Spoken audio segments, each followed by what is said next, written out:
Okay, here's what we're going to cover today. And again, I am recording this, so if you don't want your face to be on the recording, you can just leave it off for now. And that's true pretty much of every class. So the first thing we're going to do is look at adding pages to your Google site. Then I'm going to talk to you about Google Slides, creating Google Slides if you haven't done that already. I'll briefly talk about embedding Google Slides into your Google site. I'll talk a little bit about uploading photos from your cell phone to your Google Drive on your cell phone so that you can add your assessment drawing from yesterday to your portfolio page. I'll talk a little bit about the Daily Doodle. This should actually say starting tomorrow because I didn't do a video yesterday afternoon for it. So I'll make sure to do a video this afternoon. Anytime you hear me pausing, it's because I'm writing notes to myself on my notepad of what I've talked about adding. I'll talk a little bit about office hours. And then finally, at the bottom, I'll show you how to add a hyperlink to your Google Slides. So first things first, adding pages to your Google site. I'm going to hold the Alt key down on my keyboard and tap the Tab key. What this does is it enables me to tab in between applications. This is, of course, on a Windows machine. If you were on a Macintosh machine, you would hold the Command key down and tap the Tab key. Then I'm just going to let go of the Tab or the Alt key, and it's going to take me to this screen. And what was I gonna, already lost my train of thought. Adding pages to your Google slide. Okay, so I've created a separate Google site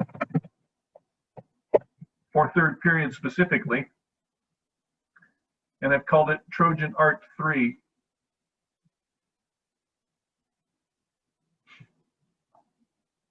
And it looks like I've already created some pages, so I'm going to delete one of these so that you can see how to add them.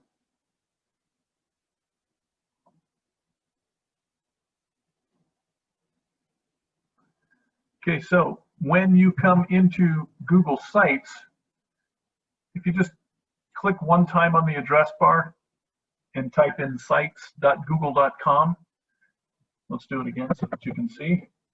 Notice how it finished the sentence before I finished typing. I'm just going to tap the right arrow on my keyboard and hit return or enter. This shows me all of the sites that I've created, and eventually it'll have your sites in here as well.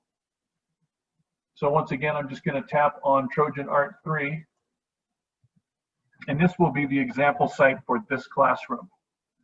If you've already done your site and turned it into me through the form, thank you very much, and I'll be updating that to date as well.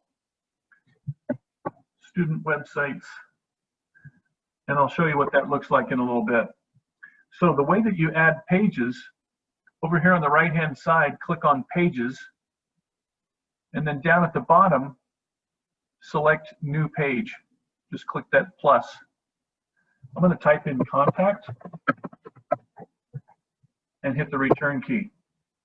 But since I don't want my contact page up here, I'm going to put it as a sub-menu in the About Me page like this. I'm going to click on it and drag it. If I drag it like this, notice where it changes at the top.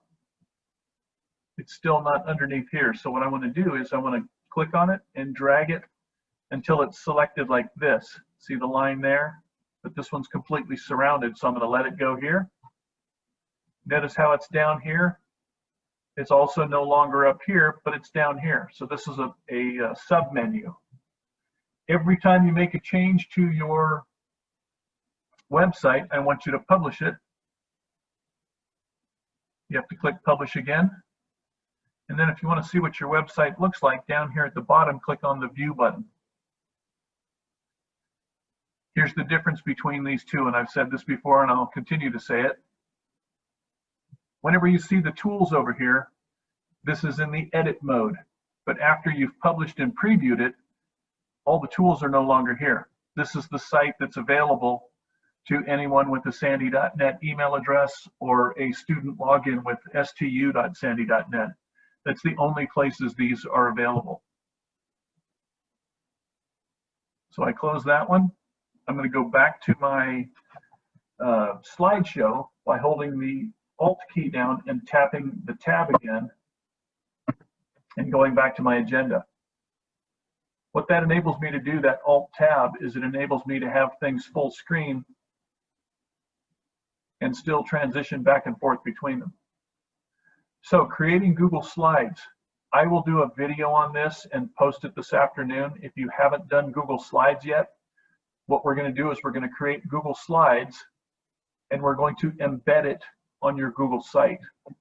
I have an example of a student I showed you yesterday from my previous school that will show you at least what it looks like, but we're going to be adding things like Google Slides once a day to our Google site so that you can step-by-step walk through the process. If you don't know how to upload photos from your cell phone to your Google Drive, the first thing you need to do is you need to download or install the app on your phone, the Google Drive app on your phone. So just go to your settings or however you download your applications to your phone. And when you go to Google Drive, the application on your phone, you need to log in with your stu.sandy.net or student ID at stu.sandy.net. That's how it will access your school Google Drive. And then you can upload your photos to your Google Drive from your phone. Now I have an Android phone, but I'll do a demo on my Android phone to show you that process, and I'll add that video also. So note to self, cell phone upload to Google Drive. I would ask you to take notes as we're going. If you have any questions, you can either type them directly into the chat forum, which I'll get to at the end of our session today. But one of the things that I always do is I always have a notepad close by to take notes. So again, I'll do that. The first thing I'm going to have you do on your portfolio page is I want you to take a picture of your assessment drawing with your phone or your netbook or laptop, whatever it is you're viewing this on, if it has a camera on it. So we're going to upload your assessment drawing to your Google Drive. We're going to put it in a slideshow, and then we're going to embed the slideshow in your Google site. The beauty of this is that as you add things to your slideshow, it automatically uploads and updates your Google site, which is kind of cool. Office hours. Every day from, let me get my schedule up, after school is out at 10:50 today, I'll take a 10-minute break, and then from 11 to 12, I'll have open office hours.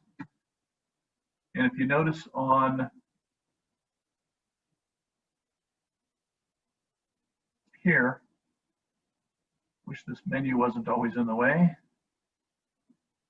This shows you how to log into this, which obviously you all know because you're here. Down below, there's another one that says office hours. If you click on this link and use this password, that's how you can get into the office hours. There will always be time at the end of class to ask questions. You can either ask them by unmuting your microphone, or you can ask them by putting it in the chat room, whichever is more comfortable for you.